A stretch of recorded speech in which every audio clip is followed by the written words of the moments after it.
Born to Achieve. Born to Achieve. Welcome to Born to Achieve podcast, the show that inspires and motivates you to unlock your full potential and achieve your goals. With your host, Warren Andrew Pinder. Let's get started on this week's episode of Born to Achieve. Born to Achieve. I am born to achieve, and so are you. On today's episode of the Born to Achieve Greatness podcast, we have with us Mr. Cameron Logham. Is that pronounced correctly? Good. That's good. All right. He is an accomplished CEO with 3 decades of leadership experience, MBA professor of business, and the inventor of pepper spray. In his professional capacity, Professional Logham has been a business advisor to some of the most recognized global brands.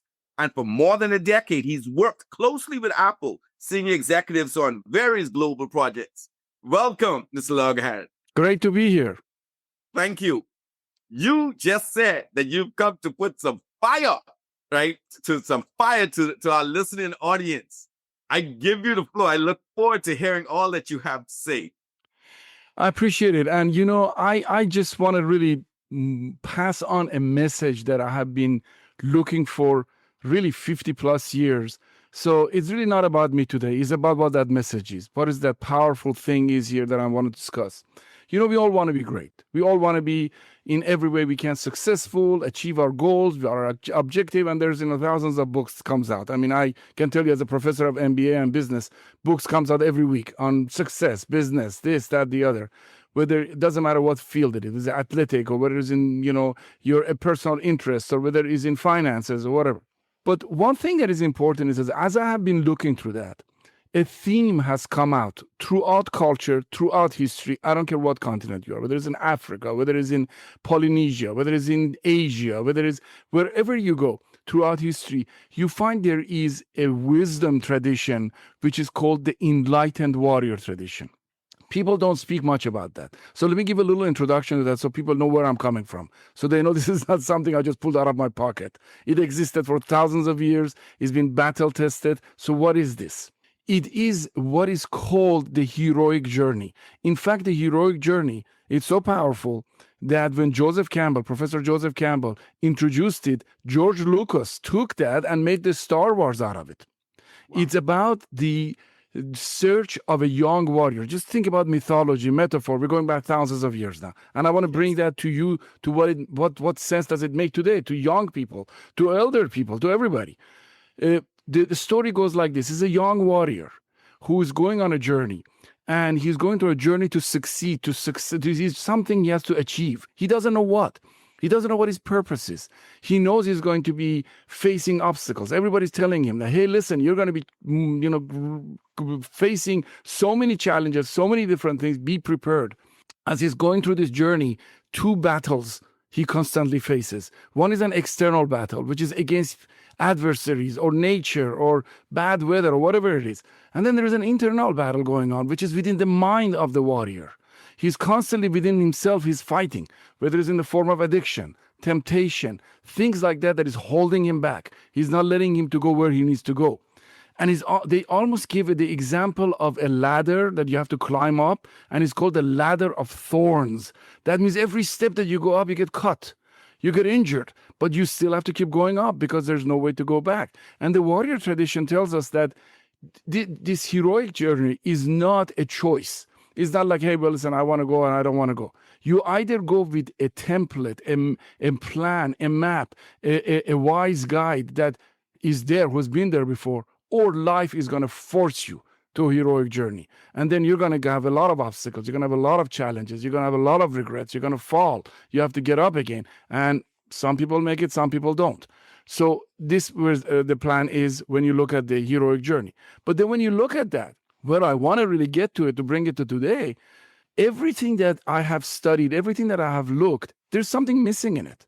The reason I got so attracted to this thing, and I've been studying it 50-something years, and when I say that, I mean, I was, for example, in the New Delhi, India Museum of Arms and Armor. I mean, I've been all around the world to study this. I mean, yes. I'm not talking about I just took a few books and sat down on my chair and studied it.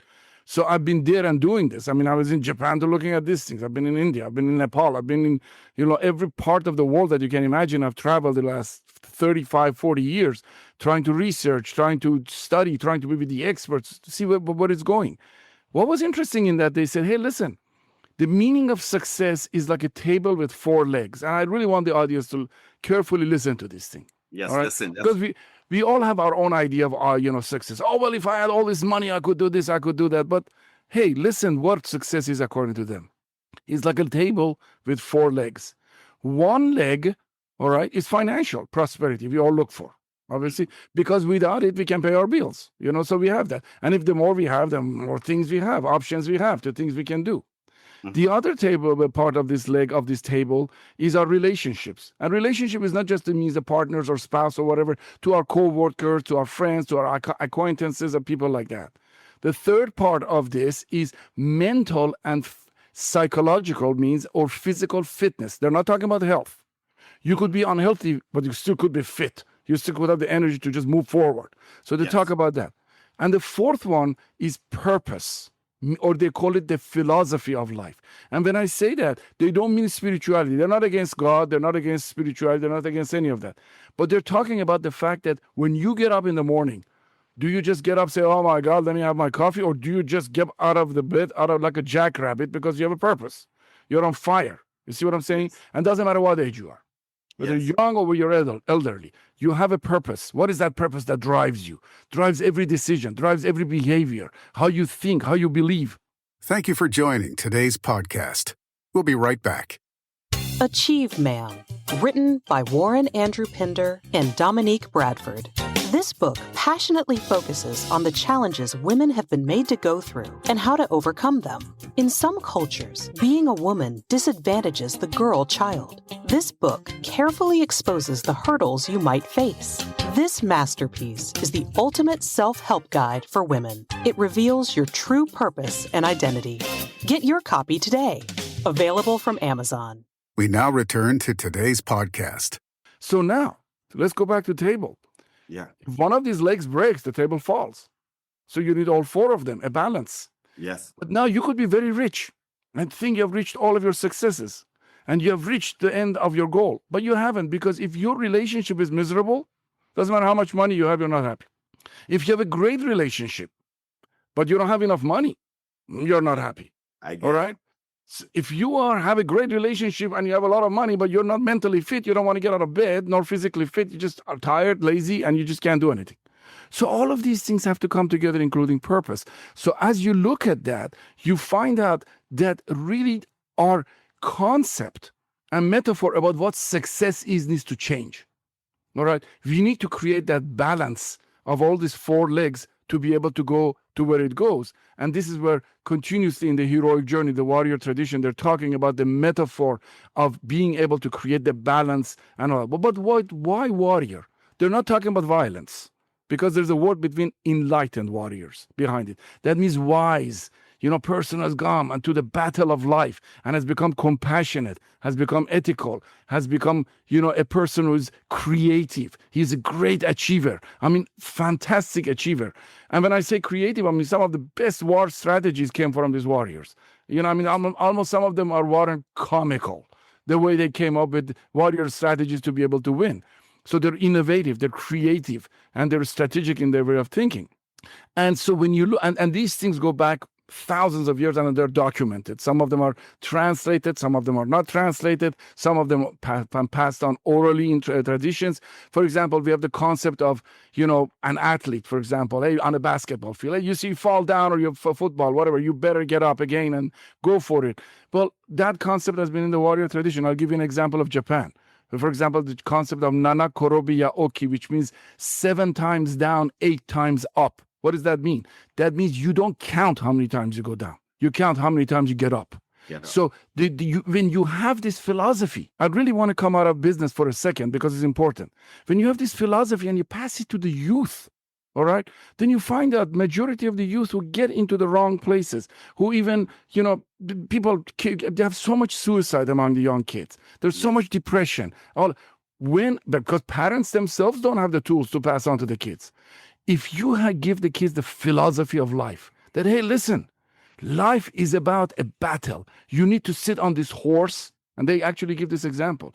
Hold the rein of this horse real tight and make sure you get to the destination. And if you get thrown down, you get back on the horse again. Doesn't matter until you get to your target. Doesn't matter what happens, doesn't matter who says what.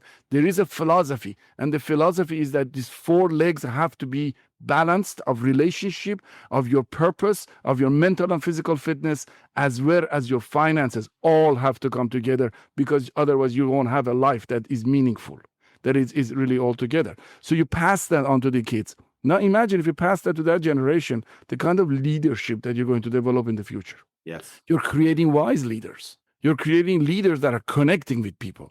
It's not just lip service, because they really, their whole intention of those leaders is the betterment of other people. Now I want to take you back to the warrior again. The young warrior has reached the destination. That's the end of the story goes. And once he reaches the destination and he has reached his goals, now he comes back to his village and becomes a catalyst for the transformation of others. Leadership. He's become a giant. That's why the name of the website I've created here is not something I came up with. It's called The Rise of Giants. All right?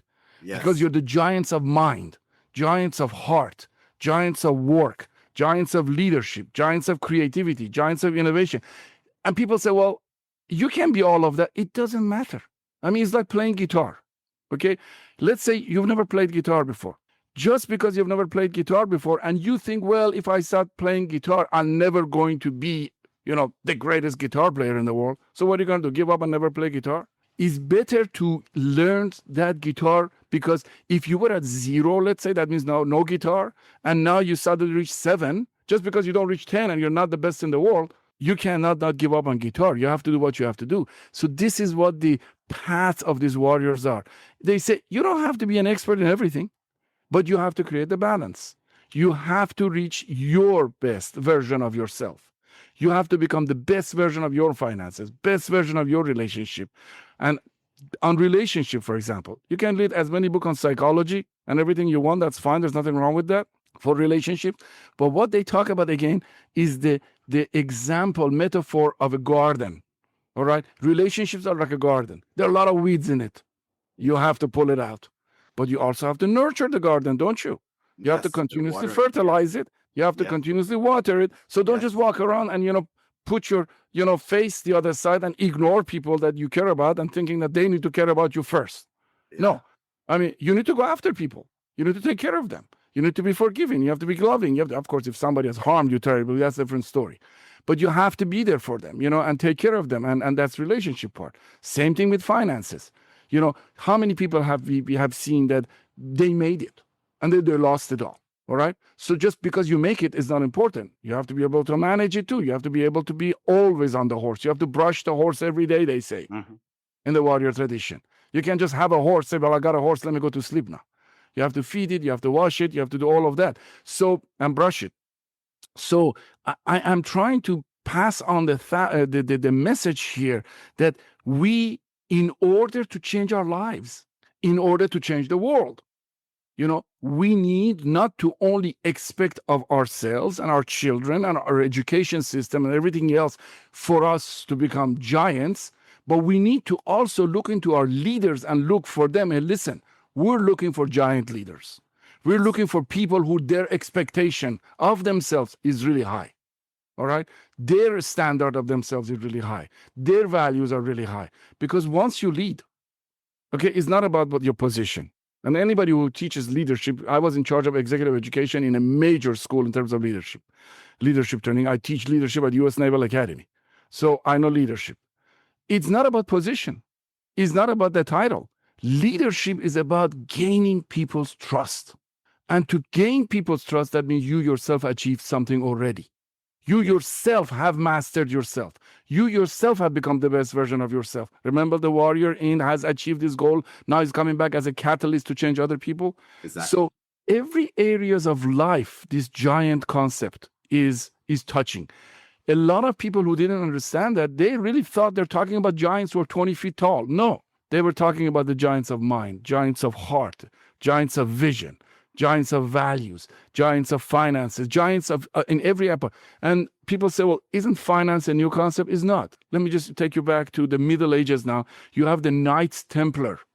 Okay, these were the warriors who were monks for the Catholic Church, and their responsibility was to protect the pilgrims from Europe to Jerusalem. All right? Right. But people were afraid that they take all this wealth because they have to take it all the way. They have to survive all this time with their monies. What do? They gave it to the knights to take it as protected. So the knights created the first banking system. So the warrior monks created the first banking system. And the banking system was so powerful that the king of France started having debts with the monks and got so upset. This is really interesting now. That on Friday the 13th, he ordered to kill all the Knights Templar. That's why Friday the 13th has become famous as an evil day. Oh, wow. Right? So these guys were even into banking. So they did, and they had a strong philosophy of life. They were into banking and all of that. So my goal here is I've created this thing totally free of charge. I'm not selling anything. I want to make sure that every person from every age, they can come into this thing and to this website of ours, which is called riseofgiants.com, and start getting inspired. But inspiration is not enough. It needs to be supported by a philosophy of life. And I say philosophy, again, I don't mean religion. A practical way of life. We just talked about it today. You fall from the horse, you get back on the horse. That's just one little thing. But a practical philosophy of life, a vision of life that can take you from here to there. Let's learn from these great ones. What did they say? How did they approach problems? When they came to a point when it was so dark, it was abyss. They felt no door in this room, this dark room. They couldn't get out. I mean, example of life I'm talking about. You're in such a difficult situation. You don't see any light. You don't see any door. You don't know how to get out of this place. How did they get out? They come up with this sentence that they say, if you have come to such a darkness, it's not because it is dark, because the sun is always shining like a million brilliant light. It's because your mind has become dark. Change your mind, change your vision, and you will see the door to get out. So they're teaching you how to break through the most difficult obstacles of life, even the most difficult challenges of life. So I want to just stop right here. I don't want to go any further so that you have a chance to ask me questions, because I want to be able to be on the right direction. Now for a commercial break. Achieve Men, written by Warren Andrew Pinder. In this book, you will learn the 7 steps to achieving your dreams and goals. Given the vision to share how the acronym of the word achieve can be used systematically in your day-to-day life. Each of us is given a unique gift from God. Get your copy today. Available in print, ebook, and audiobook from Amazon. We now return to today's podcast. So, sir, I am so mesmerized at believing in all that you have just said, to the point where the enlightened warrior, you gave us a metaphor of someone that climbing a ladder of thorns, that the trials and tribulations that we all face, that we have the ability that on this historic journey of all our life, that we can overcome. Basically, you're telling us that we can be inspired to and overcome.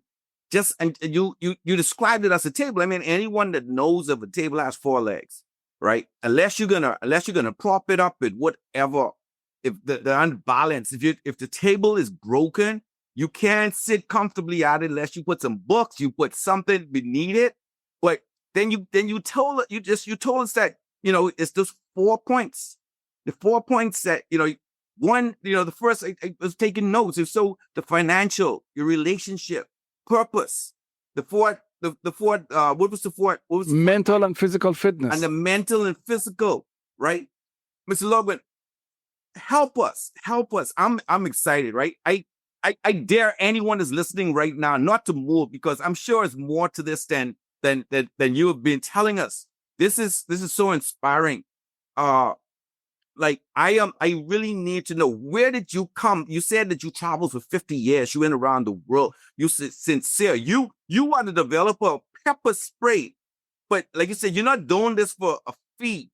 You want the listeners and others around the world to rise, the rise of giants, right? We here on the Born to Achieve Greatness podcast know that we were born with talents and gifts, so we know that we all of us can be great. But what you're saying today, I need you to continue. Tell us how do we start? That's Well, really good. Just tell us what actions we need to take. The very first step is to remember the first sentence that they tell you. They said, you are free to fall or rise as a giant. Wow. So this is really powerful, because that means if you want to destroy your life, if you want to go down to the abyss, hey, be my guest, go. You can. Repeat that. Let me interrupt you. Repeat that. Just say that one more time. You are free to fall or rise as a giant. And they give you the example of a horse that is going through this air, to this cliff. And the rider doesn't care to stop, and he just goes, and they both fall down and crash and die. You're free to fall, or you are free to. And they give you the example of a river. They say just because the river is going fast and you're in this boat and going down, don't get thrown around by the water and this boat. You have the freedom to pull to the side, come out of the water, stand on the shore, reflect, to have an introspection, take time to strategize, to know where you're going. So it starts really with the idea that I can make a change. I am. So it's not about that we are here, that we need to get inspired or we need to get motivated. They go even beyond that. They said, no, that is the purpose of your life, to become a giant. Because until you become the best version of yourself in every 4 legs of life, you haven't achieved anything. This is where you are. And people say, well, what about the time? It has nothing to do with the time. How long does it take to get angry? True. How long does it take to get happy? I mean, stop being angry and start laughing. All right. So it's the same thing. It's a shift of mind. And let me bring you something else, because I want to jump around here. I'm not trying to ignore your question. I'm coming to it. But I want to jump around because I want the audience to see the breadth of these things. Even yoga, that is so considered as non-violent, passive, and all that. The founder of yoga in India, his name in ancient times is called Lord Shiva. All right. And his son is Kartikeya. Guess what? Both of them are warrior. In fact, Lord Shiva is the biggest warrior, and Kartikeya is the Lord of War. Why are they giving this metaphor again to a yogi? Because even a yogi has to face difficulties and challenges in life, and failure is not an option.